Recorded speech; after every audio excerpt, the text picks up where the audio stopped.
Ciao ragazzi, qui Marchettino e oggi finalmente sul canale vi porto un M5 E60 e che M5. Andiamo a tirarla il collo.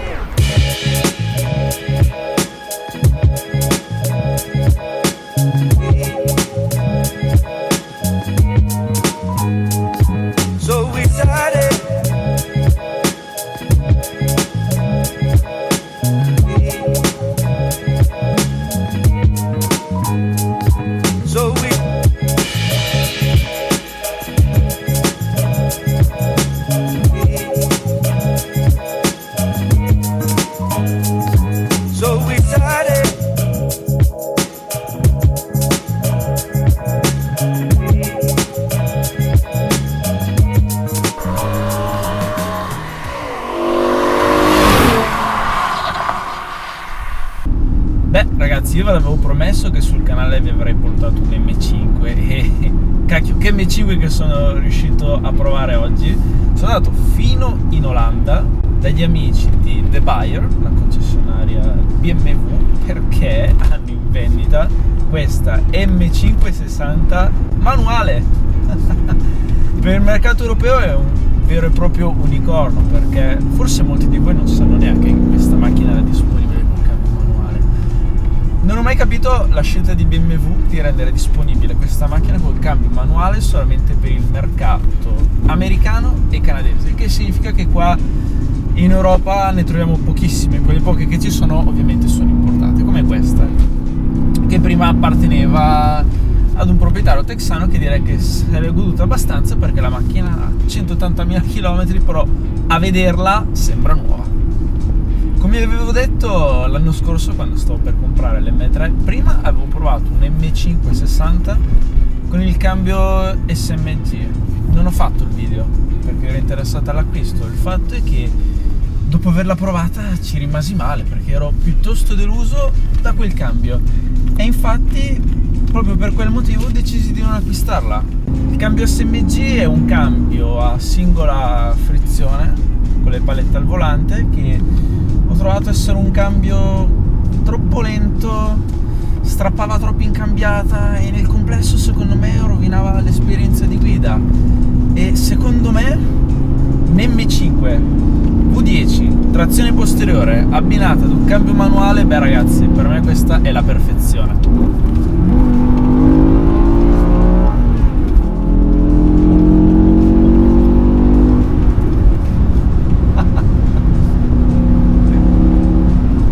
Lo scarico è di serie, un pochino tappato, però che melodia questo 10 cilindri, e che 10 cilindri.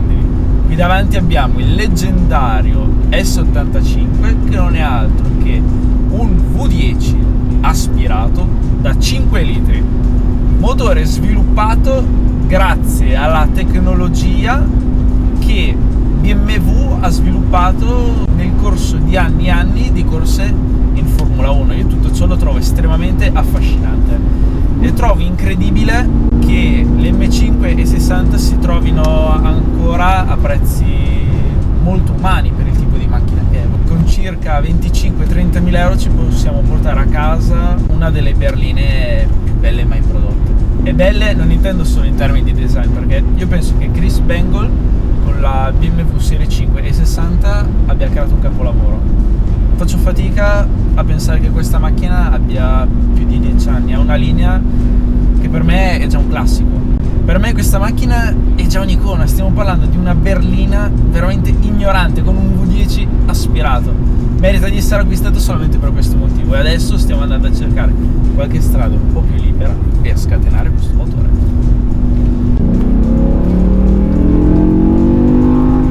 E rispetto al mio V8 dell'M3 è un motore molto diverso in termini di erogazione spinta, perché il mio V8 spinge molto bene anche sotto i 3000 giri, mentre questo è un tipo di motore alla quale devi tirargli il collo per tirar fuori il meglio di sé, quindi bisogna sempre stare ben sopra i 5000 giri. È una cosa che io faccio molto volentieri.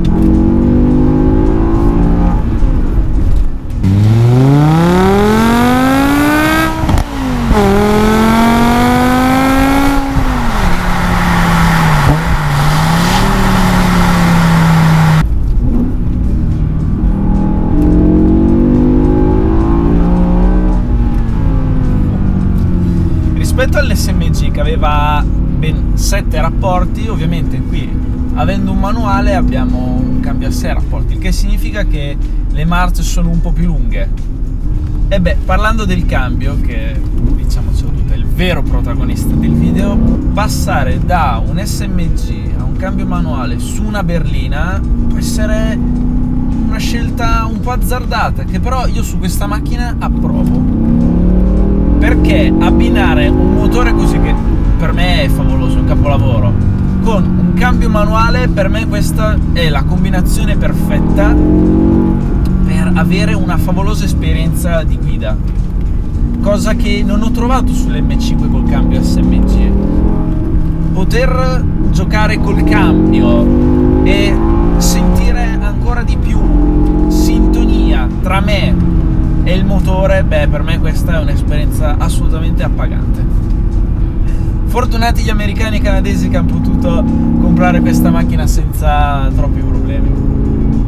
In America o in Canada non è difficile trovare una di queste manuale, il problema sta tutto nell'importazione, perché c'è molta burocrazia dietro, non è così semplice. E poi se vedi una macchina che ti piace, beh, prima di spendere i soldi penso che dovresti andare a vederla e provarla, e gli Stati Uniti non sono proprio dietro l'angolo, diciamoci.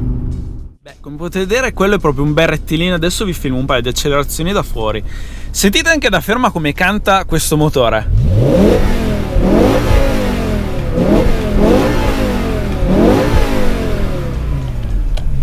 Ma ve lo immaginate un 10 cilindri così, con uno scarico diretto? Ignoranza a palate.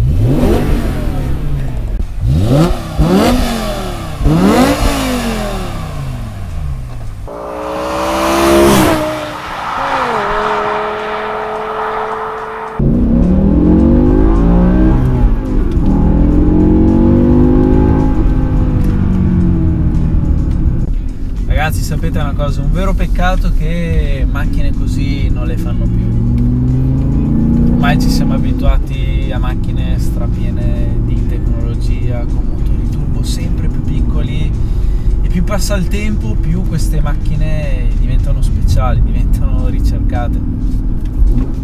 Io non vi nascondo che se un giorno riesco a trovare un M560 manuale con pochi chilometri, prezzo giusto chiaramente, perché no, io quasi quasi questa follia la faccio.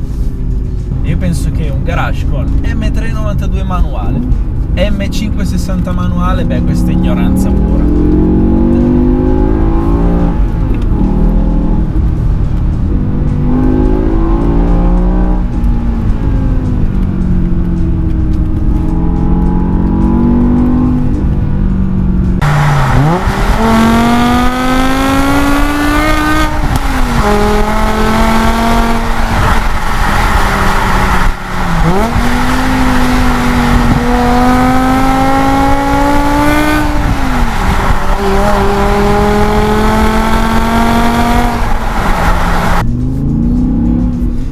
Cosa un po' fastidiosa che può comportare nell'acquistare una macchina nata per il mercato americano è il fatto che se si dovessero presentare problemi soprattutto di natura elettronica alla macchina, queste macchine qui create per mercati diversi hanno centraline e componenti a livello di elettronica che sono molto diversi dalle macchine create per il mercato europeo, il che significa che se ad esempio si rompe una centralina o qualche componente, probabilmente i pezzi dovete farli arrivare dall'America, perché questi qui in Europa non sono compatibili. Questa è l'unica parte rognosa, però per il resto questa musica dice tutto. Comunque qui non ho ancora capito se le strade sono troppo strette o questa macchina è troppo grande. Oddio, pure il bus.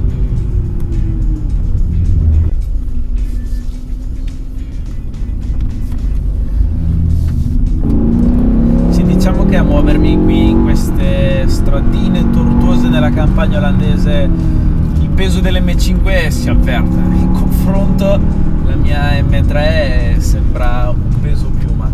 Questa macchina qui, concepita con questo motore, è più una macchina da autobahn. Se ci pensate, questa macchina senza alcun tipo di limitatore elettronico può fare senza problemi anche i 330 all'ora, impressionante. Questa è una super berlina.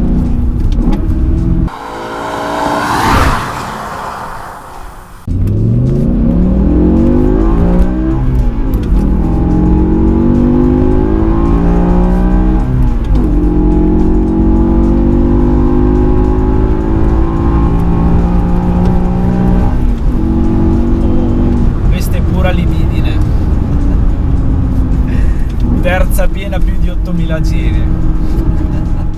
Come voi sapete, il cambio SMG è piuttosto delicato perché basta fare 3-4 launch control ed è già ora di riportare l'auto in officina per cambiare la frizione.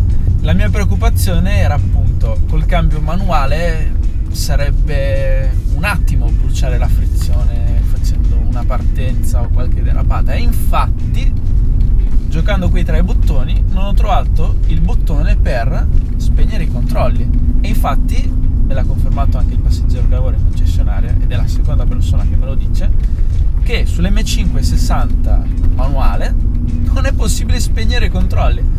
Sì, perché probabilmente con il mio stile di guida praticamente penso proprio che farei fuori una frizione al giorno su una macchina così.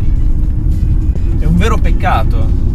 Però ciò fa capire di quanto sia delicata la frizione su questa macchina e che compromesso ha voluto raggiungere BMW per poter produrre una macchina così con il cambio manuale.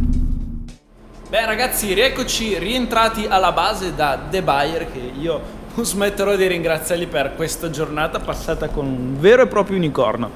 Circa 1300 esemplari prodotti, però in tutta Europa penso che li conti sulle dita di due mani, gli esemplari di M5 e 60 manuali.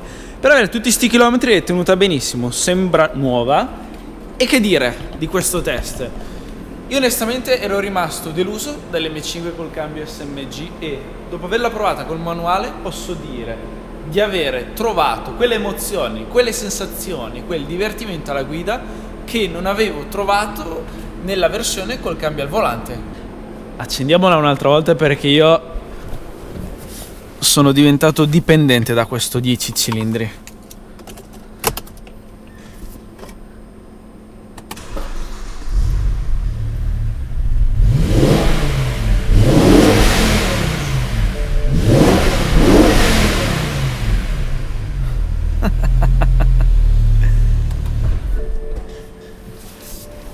Che macchina, ragazzi! Che macchina! Linea senza tempo, prestazioni ancora di tutto rispetto, berlinone da 500 cavalli, trazione posteriore, cambio manuale. Macchine così purtroppo non le fanno più. Beh ragazzi, che dire, concludiamo in grande stile con la tonalità del V10 aspirato. Se è piaciuto questo video mettete like, iscrivetevi al canale se non l'avete ancora fatto. Nella descrizione del video qua sotto trovate anche tutti i riferimenti social di questa concessionaria BMW. E come sempre, grazie per la visione. Ciao!